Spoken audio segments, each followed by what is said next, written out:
isang magandang araw. Ang video ito ay quick fingerstyle tutorial ng isang gospel song. Ang pamagat ay Seek Ye First the Kingdom. Siya nga pala may plucking at saka strumming tutorial ako ng kantang ito. Diyan sa baba, paki-check yung description, nandyan yung mga link. Sa mga gustong sumuporta sa aking channel ay meron akong membership button dyan sa baba. Yan yung join. Kung gusto nyo makita yung mga perks ay paki-click lang yung button. Maraming salamat ulit. Okay, start tayo sa intro, sa chord C.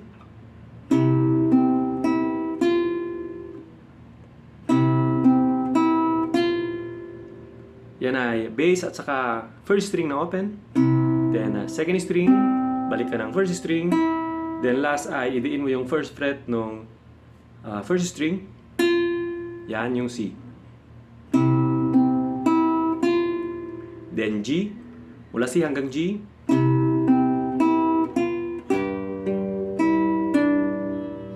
Sa G, sabay ang bass doon sa third fret nung first string. Then third string na open. Balik ka ng first string pero i-release mo yung hililiit. Then yung hililiit ilagay mo doon sa third fret nung second string.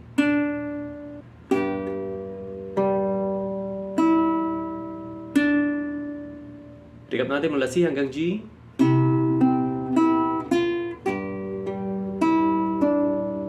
Then A minor. Sa A minor, sabay ang bass doon sa second string. Then third string, balik ng second. Then last ay ilagay mo yung hililiit doon sa third fret nung second string.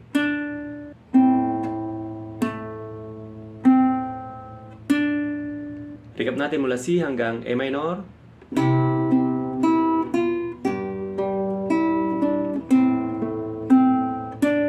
Then C.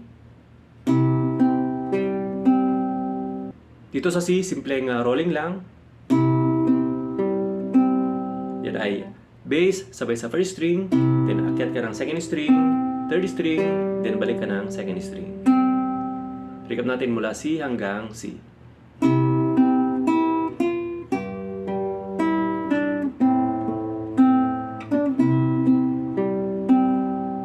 Then F.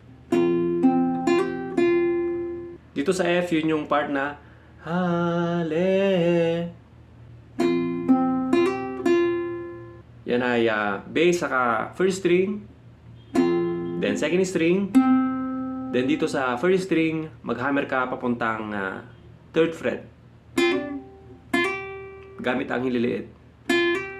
Then last ay release mo yung third fret para balik sa first fret. Yan yung F. Then C. Dito sa C may hammer ulit. Yan ay bass saka open na first string. Then second string. Then hammer sa first fret. Open, hammer. Then release para isang pluck pa. Recap natin mula F hanggang C.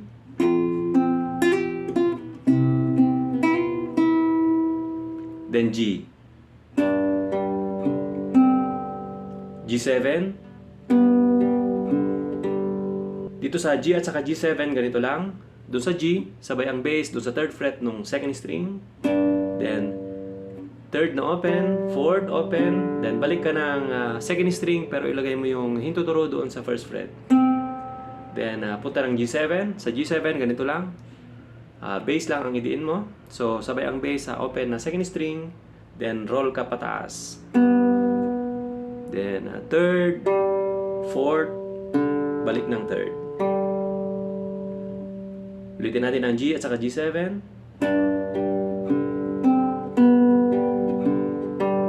Then, pasok ng unang verse. Recap natin ang intro.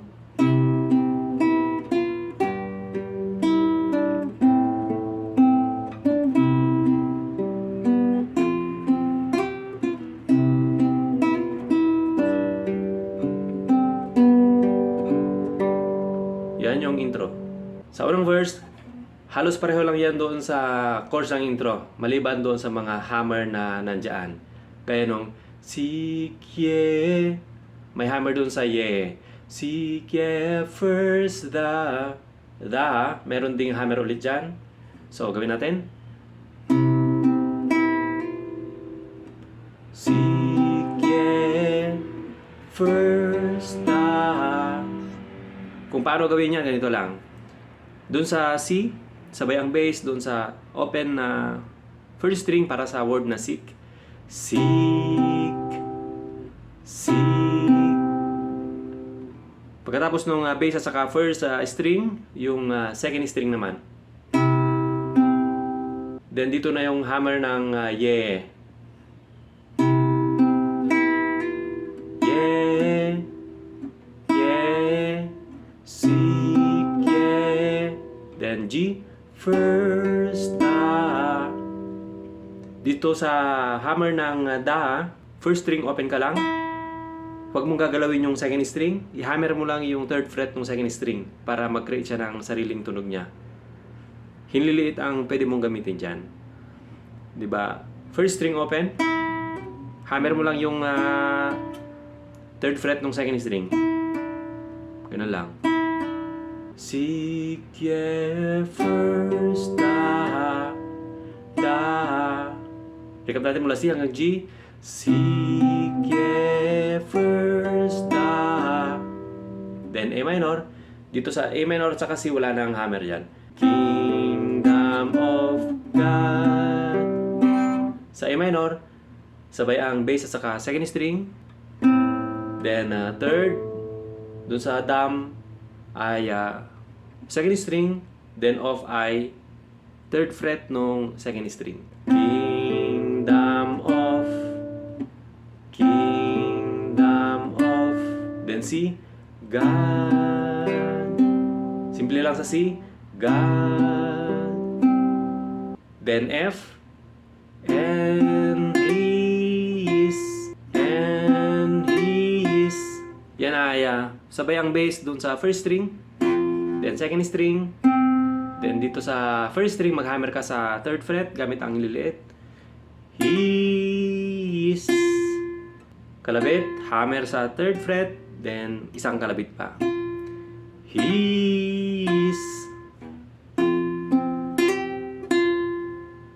Then C, righteous.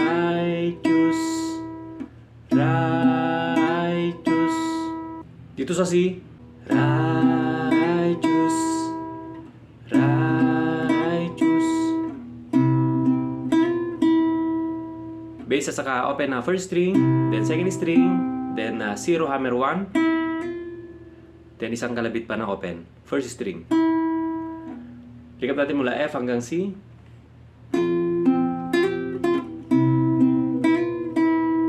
Then G, righteousness.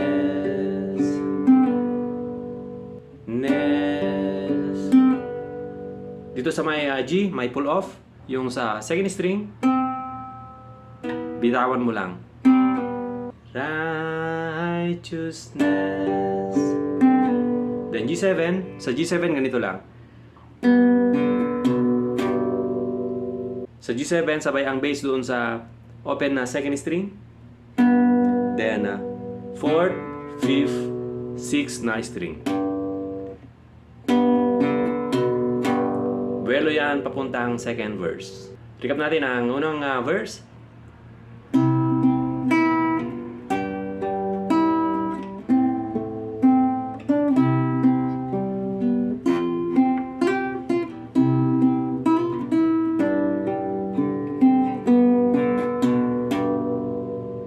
Then yung second verse ay halos pareho lang yan sa intro.